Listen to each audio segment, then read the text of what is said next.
Think about the last choice you made today. Maybe it was picking out a shirt or deciding what to eat for breakfast. It genuinely felt like your choice, right?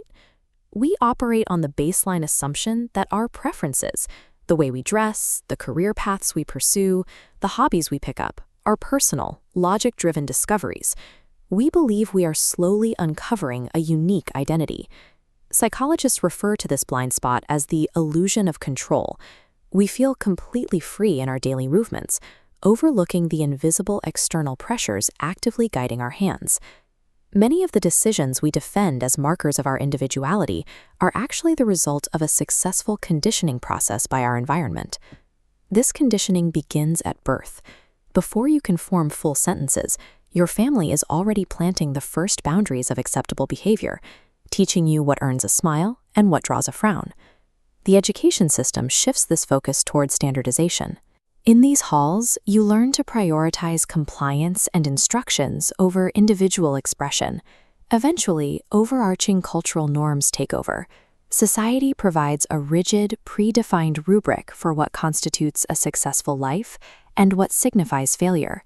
If these external forces wrote the script for normalcy, we have to ask, what percentage of your identity is actually yours?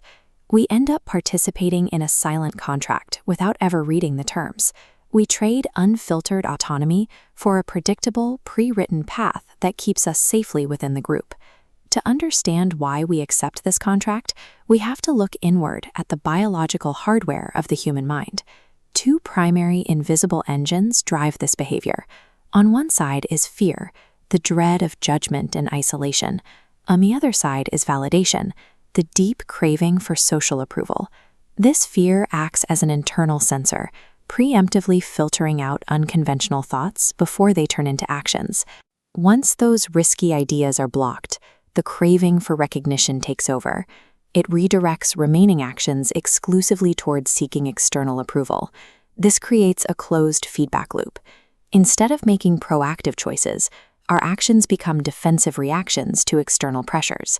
In reality, pure logic rarely drives our behavior. Our choices are often emotional defense mechanisms designed to prevent social rejection. This loop is a relic of our past. In ancient tribal settings, conformity was a literal survival mechanism.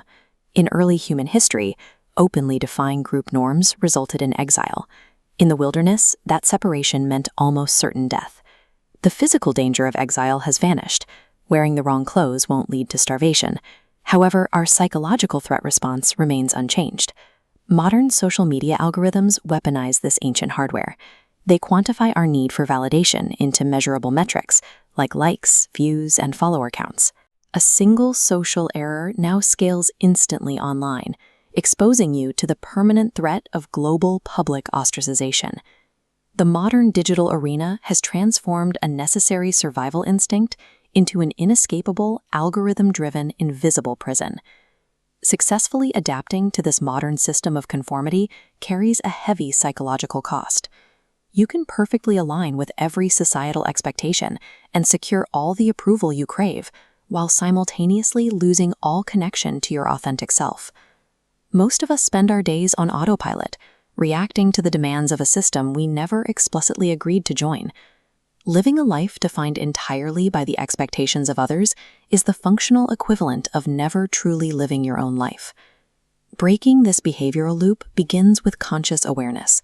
It starts with introducing friction, a deliberate pause before a decision to interrogate where the impulse actually originated. Naming the underlying fear or the craving for validation brings those hidden drivers into the light. Once you see the leverage being used against you, the impulse no longer operates in the shadows, making it harder for the world to guide you unchallenged. True freedom does not require abandoning society. It requires understanding its mechanics well enough to consciously choose when and how to engage. So the next time you make a choice, pause. Ask yourself, is this truly me, or is the world thinking through me?